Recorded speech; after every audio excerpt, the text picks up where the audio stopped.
Në një mbrëmje të mbushur me ndjenjë, reflektim dhe dashuri për fjalën e shkruar, Fondacioni për Zhvillimin e Arsimit dhe Kulturës Albis organizoi për të 9 vit me radhë mbrëmjen poetike për të shënuar ditën e leximit.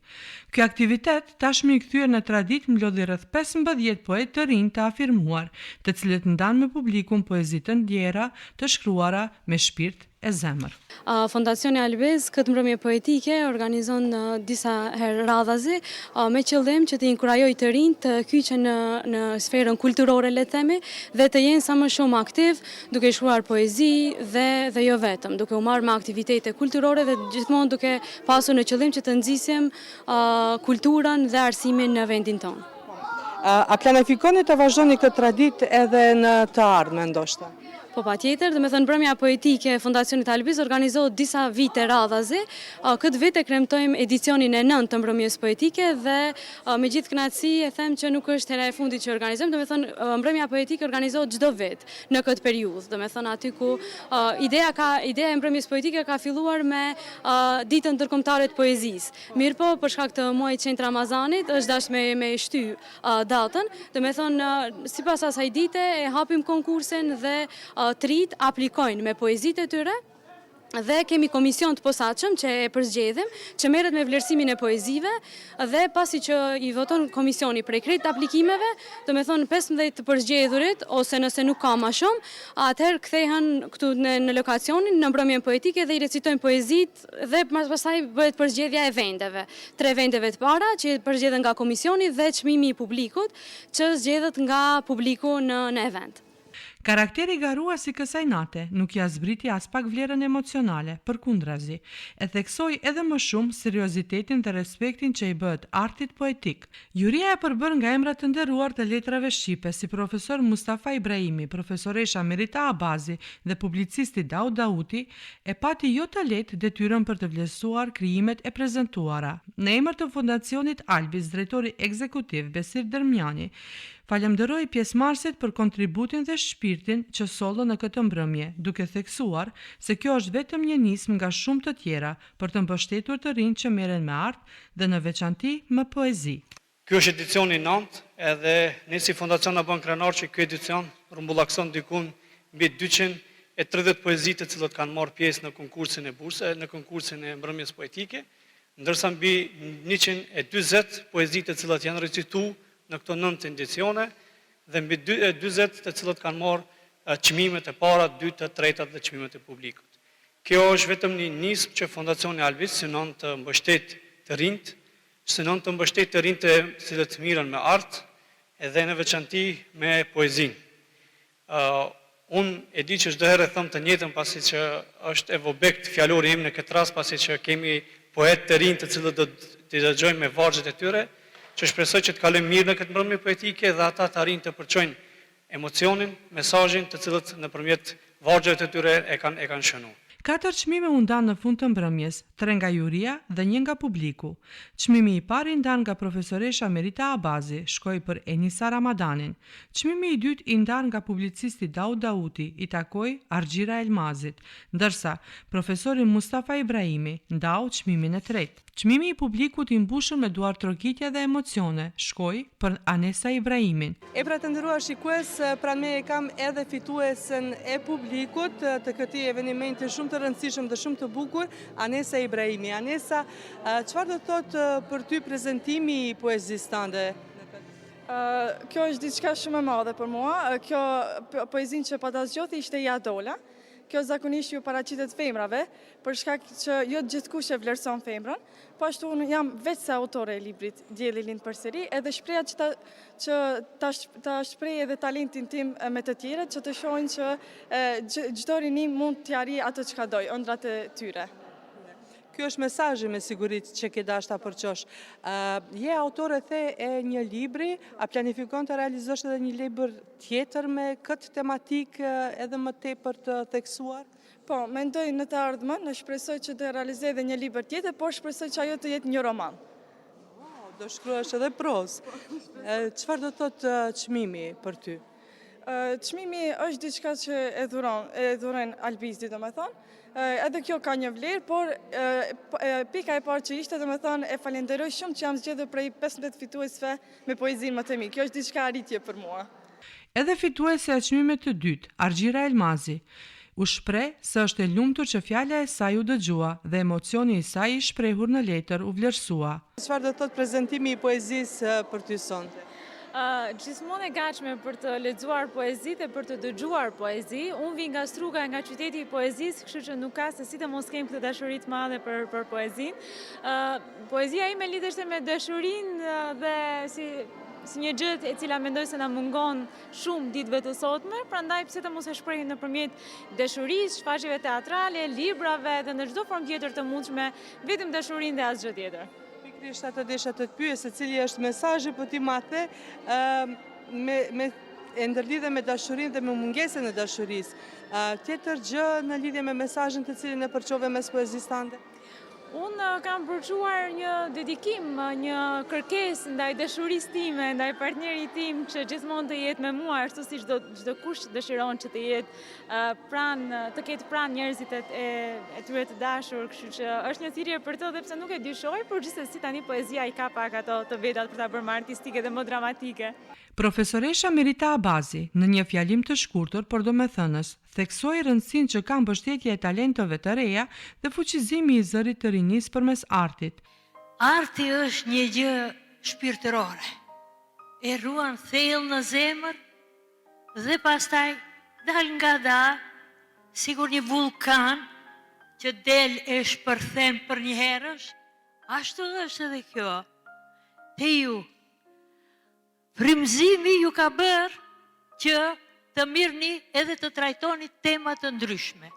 Temat krejt ato poezi që i dëgjova ishin shumë të qelluara, shumë të bukura, shumë të mira, të nderuar. Poetesha, edhe një herë ju përgëzoj për këto shkrime, për këtë arritje të juaja këtu sonte në këtë mbrëmje këtu në këtë konkurs.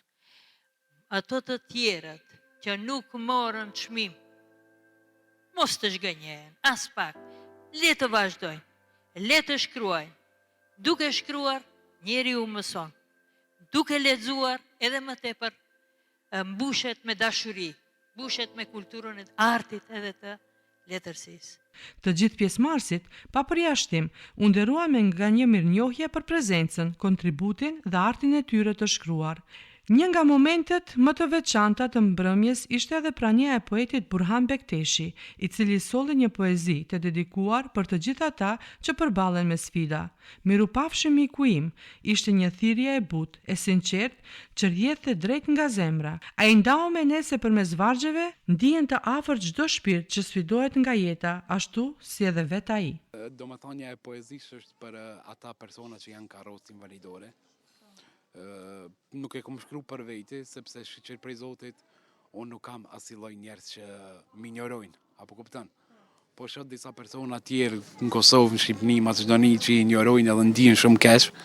E kam bërë për ata persona që e di me një farë me dhimbjen e tyre se jam vetë në karrocë, jam mundu sa pak a shumë me shpreh dhimbjen e tyre përmes kësaj poezie. Pikërisht përmes kësaj poezie që ajo është, cili ishte mesazhi që ju e doni ta thoni? Domethënë mos i vlerësoni njerëzit me karrocë, cilin mesazh doni ta thoni? Po vlerësimi është pikërisht kjo që bëhu më i mençur se deti, sepse deti nuk të refuzon. Dhe prandaj unë e kam bati një bisedë pikërisht kur kam qenë në pushimin në Shqipëri, një bisedë të thellë me detin dhe e kam shkruar atë poezi, që me një fjalë deti nuk të refuzon, edhe pse është krijesë më e dobët se njeriu, sepse njeriu e ka marrë përsi për tokën, qiejt, malet e gjithçka, që është shumë më e dobët, sepse ata nuk e kanë pranuar ta marrin këtë amanet, kurse ne e kemi marrë, dhe prap ky njeri i fortë refuzon diçka që vetë Zoti e ka kriju, domethënë tillë, dhe prap deti po del më i fortë se njeriu, sepse ka shumë njerëz që i shoh që i refuzojnë, i maltretojnë e shumë çka tjetër. E mora ta pyes, ta shuaj një mall, që zemrën ma djeg, si flak në përvaj. E mora ta thaj lotin, kur dashuria në shpirt plagën ma qelë. Oh, uj pagoj, por që flet me heshtje. Çkan këta njerëz që vrapojnë si një ikje pa drejtim? Pse mashtrimi u bë leq, e ndërshmëria u tret? A thua, u tret njerëzillëku, e vetëm njeriu ka mbetur në këtë jetë. Më thoni për hir të pendës e bekuar, ku humbi dashuria, që atë që gjatë kam që e kërkoj. Oh, det, të lutëm më fol vetëm një qast, ngrije zërin, hidhe lartë, gjdo kast. Na thuaj që fletë uji për këtë botë, a do të na pastroj, apo do të na mbit me lotë. Unë mendoj se ndoshta më shumë meritojmë, të fundosemi vetë vetën se zemrën e shkatruam. Pak na ka mbetur në shpirt, m'falni. Unë mendoj se ndoshta më shumë meritojmë të fundosim vetë vetën se zemrën e shkatruam. Pak ka mbetur me shpirt të lirë, pak din të duan, të ndajnë një të mirë. Pse val u shua dashuria? Për çka atëherë derdhëm gjak dhe dritë? A e kupton, o njeri i mirë, se njëherë jeton dhe më nuk kthehesh kur në ndjell.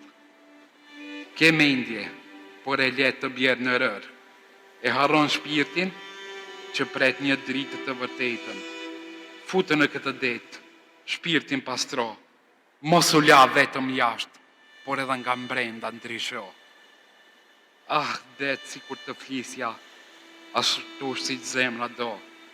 Ta shuaja madhin që s'di ku ta qoj, se më plasi vaj në këtë rrugëtim, në këtë botë pa përqafim, në këtë botë ku dhimbja bëhet mallkim.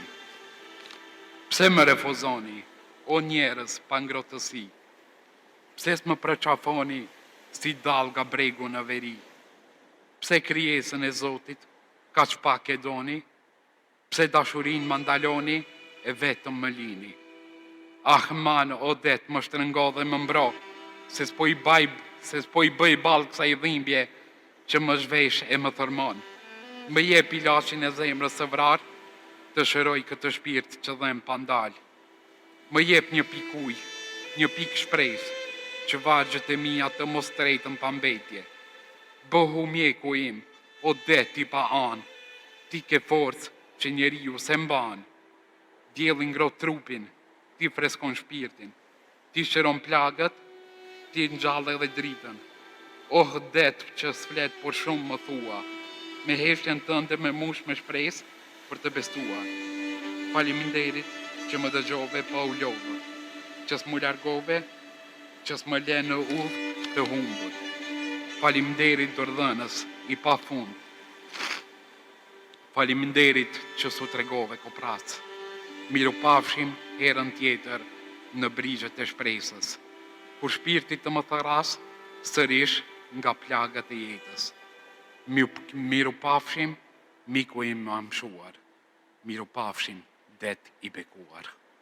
Ky aktivitet vuri në parë rëndësinë e përfaqësimit të vajzave në botën e poezisë, si dhe shumë të tjerë që i dhanë jetë kësaj nate me prezencën dhe fjalët e tyre. A më thua çfarë je ti? Të shoh në sy me habi, si një dritë që s'ka shpjegim, si një fjalë që s'tregohet, veç ndjehet thellë në gji. Rënjët kërkojnë një fije kujtim, por koha i shndërron në pejmë pa jetë, që rrite në heshtje, pa gjethe, pa shpresë. Që drejt shkohet që nga kjo që s'di t'hargjohet. Ko e fort, diçka e ngurt, si mal, si shkëmb që nuk tund, ti më thua dhe pak më prit, bëhen dit e bëhet një vit. Se që na janë mësuar syt, në errësirë të jetojmë, e se që na janë verbuar syt, të vërtetën se shikojmë. Në fund, kjo nuk ishte vetëm një mbrëmje poetike, ishte një dëshmi e fuqisë që ka fjala për të na bashkuar, për të na dhënë zë, për të na bërë bashkëdhëtar të një rrugtimi ku poezia nuk është vetëm art, por frymëzim, prekje dhe ngushëllim.